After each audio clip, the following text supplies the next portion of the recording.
Et quand la tristesse arrive, je sais tu es là, toujours près de moi.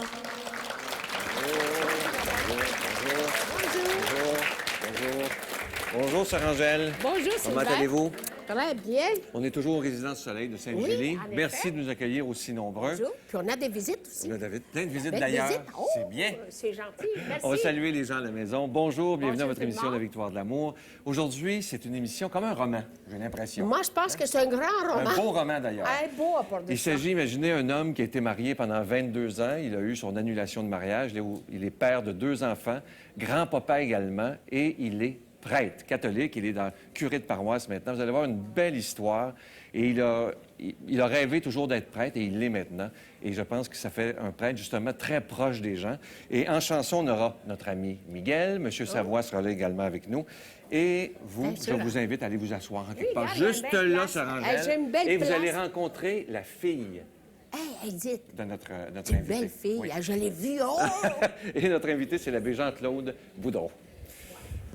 L'abbé Boudreau. Bonjour. Merci d'être avec nous aujourd'hui. Ça nous touche beaucoup. J'ai lu votre histoire. J'aimerais qu'on recule dans le temps.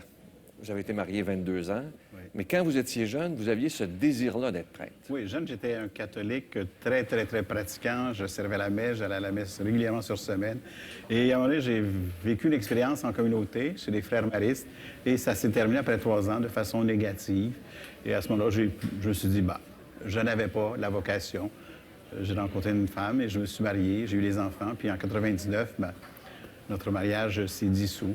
Et j'ai accompagné des jeunes lors des Journées mondiales de la jeunesse à Rome. Et là, un matin, dans une basilique, pendant une catéchèse, l'idée m'est venue. Pourquoi pas être prêtre? Et quand je suis revenu, j'ai commencé les cours en théologie. J'ai fait des démarches pour voir si on pouvait déclarer mon mariage nul. Et j'ai eu mon mariage nul, ce qui fait que aujourd'hui, je suis prêtre au grand plaisir de moi-même parce que je me plais toujours à dire que je suis un PPP. Un papa, un papy et un prêtre. Ah, c'est beau! Très beau!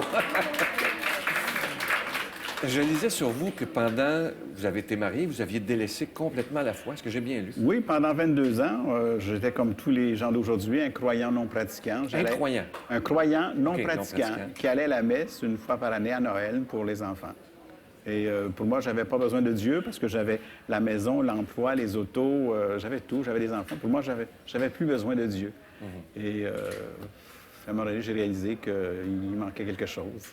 Et le fait que vous êtes séparé de votre épouse, est-ce que c'était parce que vous n'étiez pas heureux? Est-ce que c'était un mariage qui n'était pas heureux pour vous et pour elle? Ben, je présume que si on n'est plus ensemble, c'est parce que ça fonctionnait plus. Et à ce moment-là, on a décidé de se séparer et j'ai refait ma vie d'une manière différente. Même, il y avait des copines avec qui je travaillais qui étaient intéressées. Puis j'ai dit, il y a une fille qui voulait sortir avec moi. Je dis non. J'ai dit, Daniel, attends un petit peu là. Il y a quelque chose qui bouge en moi. Je suis pas prêt à reprendre une relation avec une autre femme. Et quelques temps après, je lui disais, bien non, Daniel, je m'oriente vers la prêtrise. Pour moi, c'est mon choix de vie maintenant. À un moment donné, vous avez voulu, après la séparation, vous avez voulu mourir. Qu'est-ce qui s'est Oui, passé? oui, parce que pour moi, la vie n'avait plus de sens. OK, j'étais pas heureux dans ce mariage-là. Et pour moi, catholique comme je l'étais, l'indissolubilité du mariage, je ne pouvais pas aller au-delà de ça. J'aurais jamais pu penser me divorcer puis faire autre chose. Et à ce moment-là, je dis, ben, la seule chose qui me reste, c'est de mourir. Donc, je n'aurais jamais tenté de me suicider. Mais je souhaitais avoir une maladie, faire un infarctus, puis qu'on me laisse là, puis qu'on me découvre pas. Oui. Oui, j'étais, réellement découragé là, dans ce sens-là. Et les choses ont fait que, finalement, c'est mon épouse qui a pris l'initiative de vouloir me quitter. Et ça a ouvert sur d'autres choses. Sans être indiscret, vous n'êtes pas obligé de me répondre. Êtes-vous resté en bon terme avec votre épouse? Ben, en bon terme, on se voit occasionnellement parce qu'on se voit chez les Là, filles. vous êtes grands-parents? Oui, on se voit chez les filles, mais j'ai pas... On communique pas beaucoup ensemble. Je présume qu'elle est restée blessée. Moi aussi, je suis resté blessé de cette aventure-là. Et pensez-vous, le fait d'avoir été marié, d'avoir, comme vous dites, vous êtes un papa, un papy, un prêtre, le fait d'avoir été marié, d'avoir tout connu ce que c'est la vie, ça fait de vous un meilleur prêtre que si vous l'avez été avant? Non, ça ne fait pas de moi un meilleur prêtre. ça fait seulement un prêtre qui a un bagage, une expérience de vie qui est différente des autres. Mais ça ne fait pas de moi un meilleur prêtre. C'est sûr que quand un couple vient me parler, puis ils ont des enfants, bien, c'est sûr que j'ai peut-être une oreille différente parce que même à un moment donné, j'étais dans une célébration de baptême, puis je parlais du mariage, puis une dame qui me regarde, me dit « Qu'est-ce que t'en sais, toi? » J'ai dit « Madame, je regrette. J'ai déjà été marié, donc je peux parler du mariage en pratique, puis je peux parler du mariage en théorie aussi, comme prêtre. Fait que donc, quand je parle du mariage, j'ai une expérience. » Et quand vous avez été ordonné, vous avez demandé des choses qui ont été difficiles, que ce soit vos filles. Racontez-nous ça. Oui, j'ai demandé que ce soit mes filles, pour l'ordination diaconale, j'ai demandé que ce soit mes filles qui me remettent l'étole que je dois porter. Et on ne voulait pas parce que dans les rituels, c'est un prêtre qui fait ça et non pas les membres de la famille. Et c'était le même discours aussi quand j'ai été ordonné prêtre. J'ai voulu que ce soit mes filles qui m'aident à vêtir la chasuble et l'étole. Puis encore là, on a argumenté. Finalement, ils ont fait comme compromis, c'est un prêtre qui va prendre les vêtements, qui va les donner à tes filles, et c'est eux qui vont, à ce moment-là, t'aider à remettre. Mais j'ai dû insister parce que si j'avais abdiqué tout de suite, là, mes filles auraient été un peu écartées du processus. Et qu'est-ce que ça fait dans le cœur d'un père lorsqu'on devient prêtre et qu'on entend ses filles dire « Papa, je suis fier de toi ». C'est ce qui m'a fait le plus plaisir après mon ordination, quand je suis descendu, puis je suis allé voir mes filles pour leur donner la première bénédiction comme prêtre. Mes deux filles ont dit « Papa, on est fiers de toi. Ça, là, c'est le plus beau cadeau. Parce que dans tout ça, moi, j'ai cheminé, mais eux autres aussi ont cheminé. Parce qu'un papa qui devient prêtre, il n'est pas aussi disponible qu'un papy qui est à la retraite.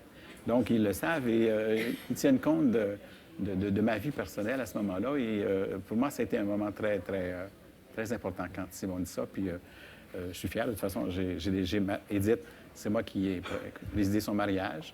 Mes deux petits-fils, Tristan et Lucas, c'est moi qui les ai baptisés. Et là, je vais sûrement baptiser Arthur prochainement. Non, c'est toute une joie. C'est des moments merveilleux pour moi. Comme papa, comme papy, comme prêtre, c'est des moments merveilleux. Puis ce qui est surprenant, c'est que quand je suis en train de présider, même si mes filles ou mes petits-fils, c'est mon rôle de prêtre qui prend la place. Comme quand j'ai présidé les funérailles de mon gendre, Daniel, je m'attendais à dire, Jean-Claude, tu vas avoir de la difficulté. Non. Le début et l'homélie, j'ai eu un peu de trémolo dans la voix. Mais après ça, j'ai célébré, j'ai présidé, puis je sentais que c'est le prêtre qui agissait. Parce que j'ai même chanté la préface, j'ai chanté plein de choses, et aucun problème. C'est mon rôle de prêtre. Puis c'était la même chose quand j'ai baptisé mes petits-fils. C'est mon rôle de prêtre qui prend la place. Même quand j'ai marié Edith, ils avaient échangé leurs vœux. Puis là, j'invite les invités. Le papa pleure, quand même. Non, mais non, j'ai invité les invités à venir féliciter les mariés. Moi, je suis parti, je suis allé m'installer en arrière de l'hôtel et je les regardais comme si j'étais complètement extérieur à ça. Puis là, il y a des gens qui m'ont dit, Jean-Claude, on peut te féliciter toi aussi, c'est toi le papa, là. Mais non, mon rôle de prêtre prend le dessus. On voit que vous portez votre col romain, ce qui est assez rare de nos jours. Oui. Et vous avez une belle façon d'expliquer pourquoi vous le portez. Vous arrivez des expériences, d'ailleurs, grâce à ce col romain. Oui. Moi, le col romain, j'y tiens parce que pour moi, la notion de disponibilité est très importante. Si j'ai le col romain, les gens, ils me reconnaissent, ils savent, OK, c'est un prêtre. Et il m'est arrivé, quand j'étais à Delson, d'aller à la boîte postale chercher mon courrier, et il y a un monsieur qui passe, qui me regarde, il dit, vous êtes prêtre? Est-ce que vous pouvez me pardonner mes péchés? Ben, j'ai dit, oui, il faudrait peut-être que tu m'en nommes quelques-uns. Et sur le bord de la rue, j'ai confessé quelqu'un. Si j'avais pas eu le collet romain, on aurait passé chacun de notre côté de chemin, puis on ne se serait pas parlé. Non, moi, il y a des gens qui viennent me parler, puis je trouve ça important, ils viennent me parler parce qu'ils voient que j'ai le collet romain. Je trouve ça important d'être disponible, que les gens sachent que je suis prêtre. Pour moi, à 60 ans, être ordonné prêtre, pour moi, il y a aussi la fierté personnelle. Là. J'ai réalisé... C'est quand même 9 ans d'attente. Oui, c'est 9 ans de préparation. Fait que moi, je suis fier de ce que je suis. Je ne veux pas dire que les autres prêtres ne sont pas fiers de ce qu'ils sont, mais moi, c'est ma manière à moi de le vivre. En quelques secondes, est-ce que ça fait un vent de fraîcheur chez vous, à l'intérieur de vous, de voir ce bon pape François qui vient d'arriver? Oui, c'est magnifique, parce que si on regarde juste les premières choses qu'il a fait, le nom qu'il a choisi, il va y avoir un changement dans l'Église. Majeur. Peut-être pas les changements que les gens veulent, là, considérant le sacerdoce des femmes, le mariage des prêtres. Puis, vraiment, ces choses-là, l'homosexualité, ça, probablement, ça ne bouffera pas ça. Mais il y a quand C'est même pas ça qui est plus urgent. il y a une attitude qui est différente. Il y a une attitude, il est proche des gens, il est simple. Il a enlevé bien des choses que les autres papes ont portées. Puis non, la simplicité, je pense que ça va être magnifique avec François. J'aimerais inviter Édith. Édith, j'aimerais vous inviter parce que je pense que le public ici à la maison voudrait bien voir un prêtre papy et papa avoir un beau petit bébé de 13 jours. Il s'appelle Arthur et sa maman, c'est Édith. Sœur Angèle va le rencontrer tantôt. Bravo. Merci, Édith. Ça, c'est une belle image des temps modernes. Imaginez un prêtre catholique avec un beau petit bébé de 13 jours dans les mains.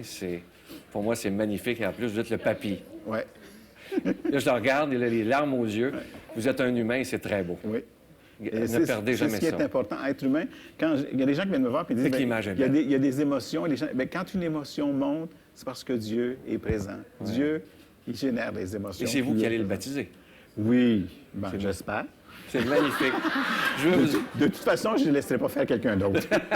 Je vous offre une très belle chanson. Moi aussi, je suis ému, là. Interprétée par Miguel, Le sens de la vie.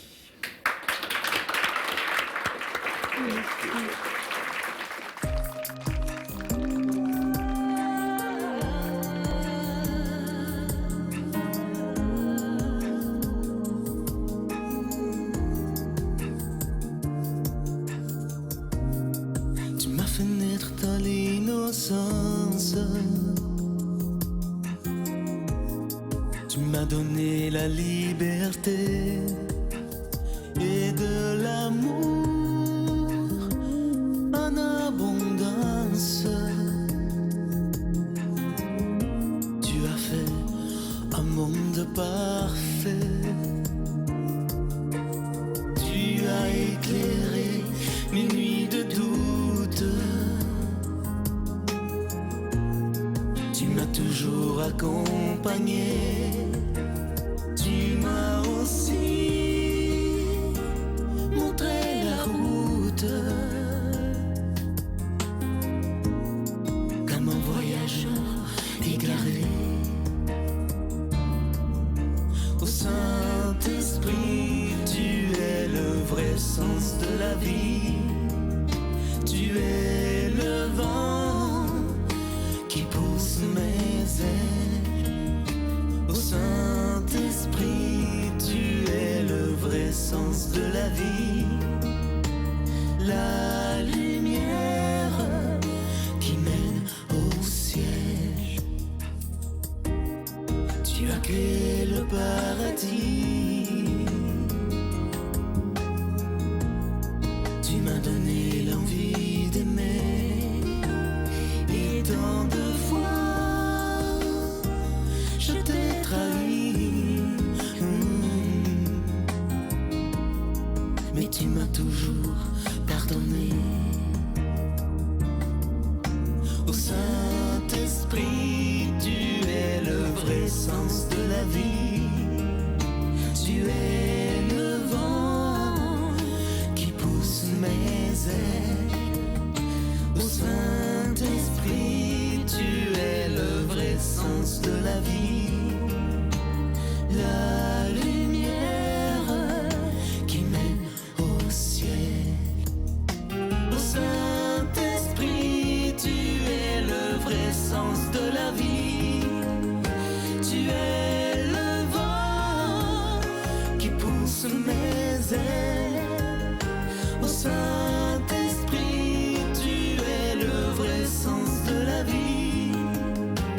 La lumière qui mène au ciel. Au ciel.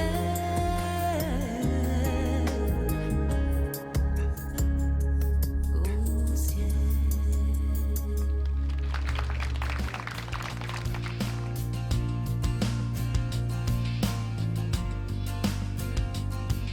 Qu'est-ce que ça t'a fait quand t'as appris que ton papa venait curer, quoi, ou abbé, comment tu l'appelles, je sais pas. C'est sûr que ça a été une bonne surprise, étant donné qu'on n'était pas très pratiquant à ce moment-là. Ça a été une adaptation, mais on est fiers de lui, puis il a l'air heureux, puis d'avoir trouvé vraiment il est accompli dans ce qu'il fait quand on va le voir pratiquer, ce qui est rare, mais il a l'air bien et heureux et il fait bien ça. On est fiers de lui. Bien de lui. Mais toi, dans ta vie, est-ce que ça a changé quelque chose au niveau, tu prêtes du Seigneur dans l'Église, tu vas aller à la messe plus souvent? Malheureusement, non. Non! C'est certain qu'on va le voir de temps à autre, mais Ça n'a pas changé? ça n'a pas changé beaucoup. Non. Non, on est religieux, mais non pratiquant. Bon, mais c'est quand même quelque chose. Vous savez, mais quand même, d'avoir le papa qui est curé, et c'est que tout le monde doit te dire... Oui, ça Es-tu surprend la beaucoup. fille de Satachal, non? Non, pas du tout. Ah bon? Ben, ça surprend beaucoup les gens. Faut expliquer qu'est-ce qu'il y en a parce qu'ils comprennent pas qu'il y ait des enfants qui soient curés, mais c'est le fun, c'est flatteur. Mon père est curé, Ah! je suis fière de le dire. Bon, c'est ça que j'attendais que tu me dises, c'est quand même flatteur. Oui, oui, oui. Ah, hey, écoute, hey, Un beau métier. un beau métier. Puis ensuite, tu as un beau petit bébé, là. Oui. Puis grand-papa. Grand-papa. Hey, très ému. Puis en plus, c'est lui qui va baptiser tes enfants. Oui. Comment tu reçois ça? Ah, c'est sûr que il a fait mon mariage aussi de moi et mon conjoint, plus baptisé mon premier garçon et baptisé bientôt le deuxième. Fait que c'est sûr que il n'y a pas personne qui peut dire mon père m'a marié ou a baptisé mon enfant. Donc, C'est quelque chose de grand Oui. en toi. Exactement. Alors, on va remercier le bon Dieu ensemble et on va dire merci à ton papa.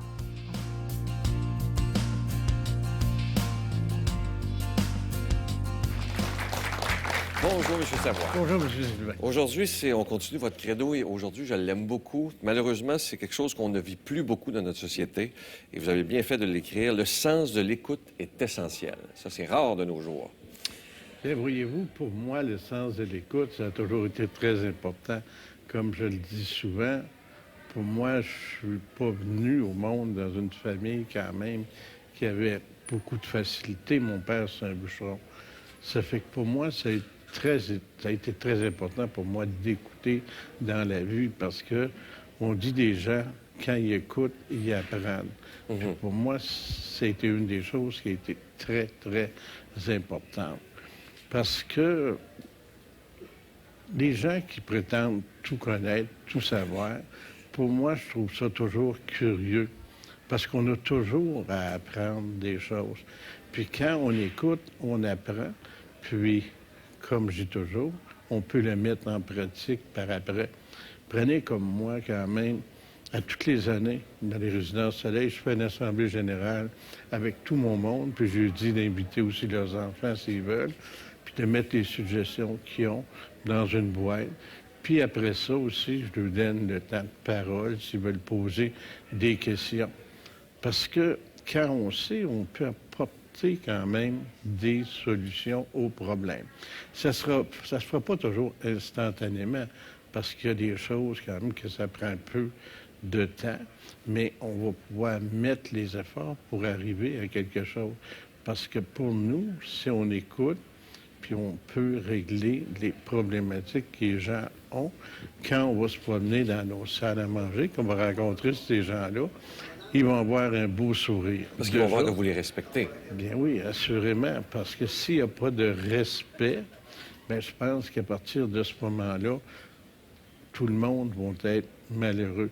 Parce que moi, je dis tout souvent à tout le monde que je travaille avec eux autres aussi, on ne peut pas être parfait, mais si on a la sagesse d'écouter, on va pouvoir régler un paquet de choses que à un moment donné dans la vie, il va falloir les régler quand même, les régler tout de suite ou plus tard.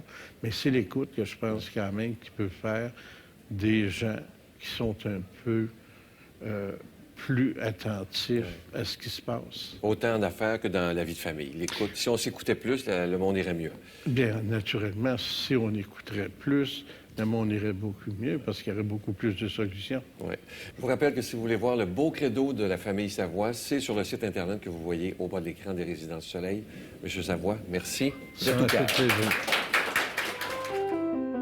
Notre Père qui es aux cieux, que ton nom soit sanctifié, que ton règne vienne, que ta volonté soit faite sur la terre comme au ciel. Donne-nous aujourd'hui notre pain de ce jour. Pardonne-nous nos offenses, comme nous pardonnons aussi à ceux qui nous ont offensés. Et ne nous soumets pas à la tentation, mais délivre-nous du mal, car c'est à toi qu'appartiennent le règne, la puissance et la gloire pour les siècles des siècles. Amen. Je suis tellement content de vous parler de ce beau cadeau du mois, une belle exclusivité de la Victoire de l'amour. Vous le trouverez nulle part. Il a été fabriqué exprès pour vous. Alors, il s'agit de ce beau bracelet de la prière de la sérénité. Il est déjà béni. On voit bien toute la prière sur le bracelet.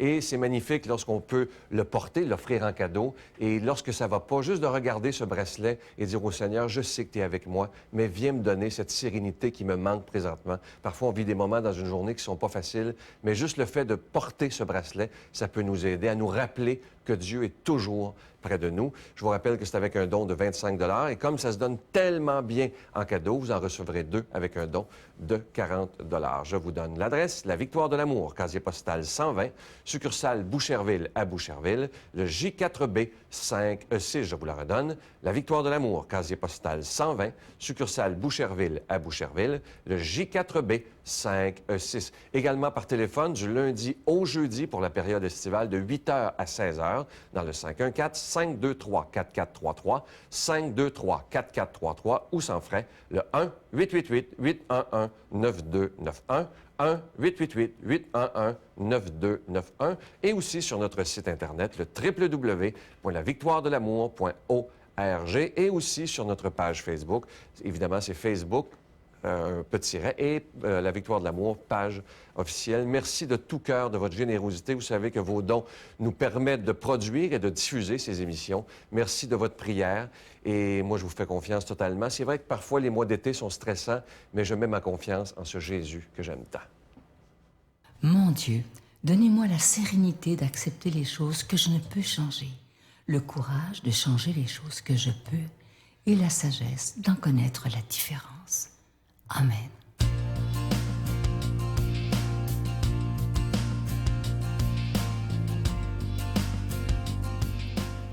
Évangile de Jésus-Christ selon saint Luc.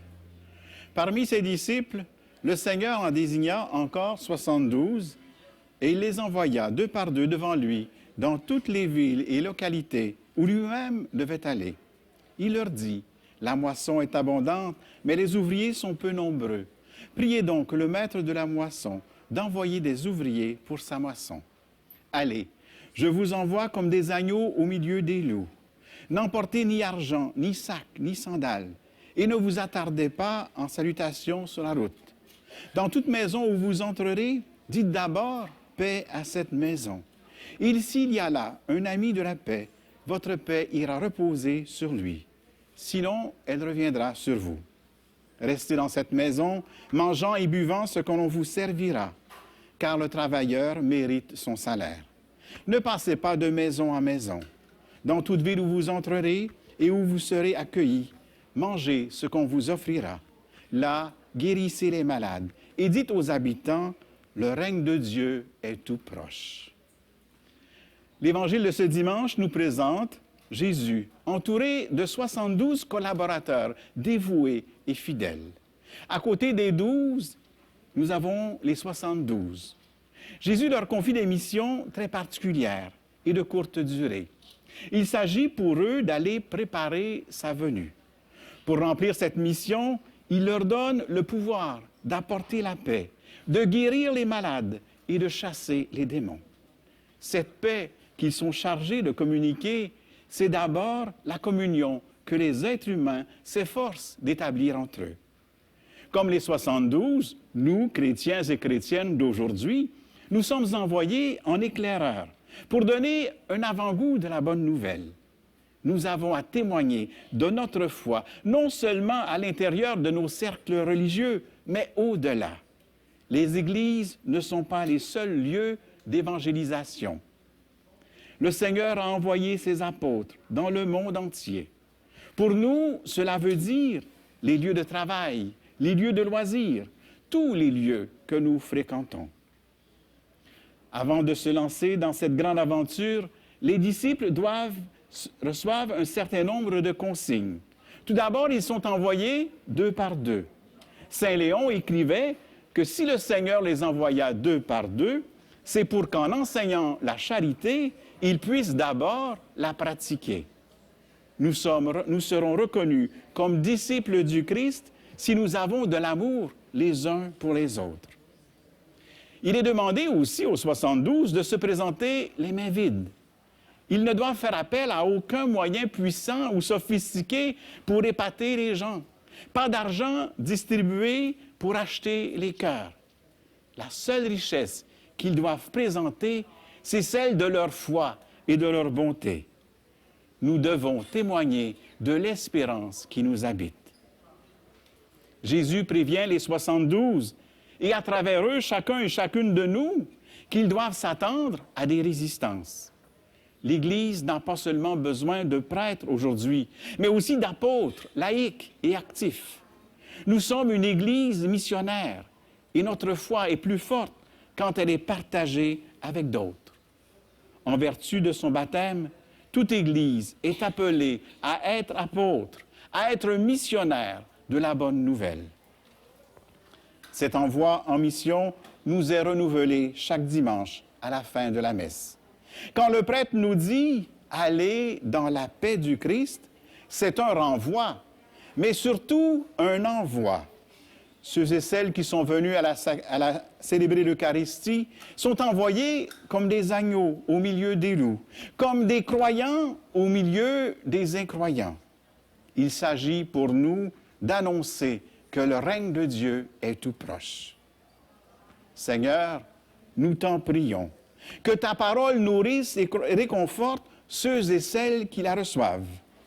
Envoie des ouvriers à ta mission, pour que ton règne d'amour et de réconciliation s'édifie et se consolide parmi nous. Et que Dieu Tout-Puissant vous bénisse, le Père, le Fils et le Saint-Esprit. Amen. Je vous salue Marie, pleine de grâce. Le Seigneur est avec vous. Vous êtes bénie entre toutes les femmes, et Jésus, le fruit de vos entrailles, est béni. Sainte Marie, Mère de Dieu, priez pour nous pauvres pécheurs, maintenant et à l'heure de notre mort. Amen. La retraite du printemps étant déjà complète, nous vous invitons à la grande supplémentaire de cet automne qui aura lieu les 4, 5 et 6 octobre prochains à l'hôtel Le Dauphin à Drummondville. Sous le thème « Si tu savais le don de Dieu », venez vivre des moments inoubliables en compagnie de l'abbé Robert Jolicoeur, l'abbé Robert Lemire, Dolly Dimitro, Sylvain Charon et Miguel Padilla. Réservez rapidement avec Voyage Intermission 514-288-6077 ou sans frais 1-800-465-3255. Venez vivre une fin de semaine exceptionnelle, remplie d'amour, de joie et de paix.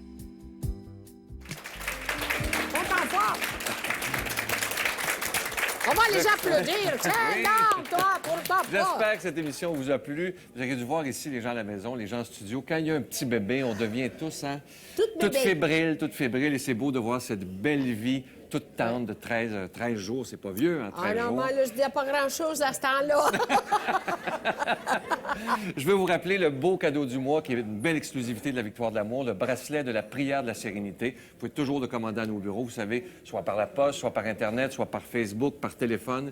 Et je veux vous remercier de tout cœur de votre don généreux afin qu'on puisse, surtout dans les mois d'été qui sont toujours très difficiles, merci de votre générosité. Je sais que les gens vont être contents la semaine prochaine. La semaine prochaine, on passe la demi-heure avec notre ami l'abbé Robert Jolicoeur et une belle chanson avec Martin Robert. Alors, une belle demi-heure la semaine prochaine. Vous allez voir, on va passer de beaux moments. Je vous souhaite la plus belle des journées. Et moi, je vous attends, comme d'habitude, demain matin à 5h15 et sur Facebook. Bye, Sœur Angèle. Bye. Et je vous redis que je vous aime. Bye, bye. C'est gentil, mais moi aussi. Bye, bye tout le monde. Bye.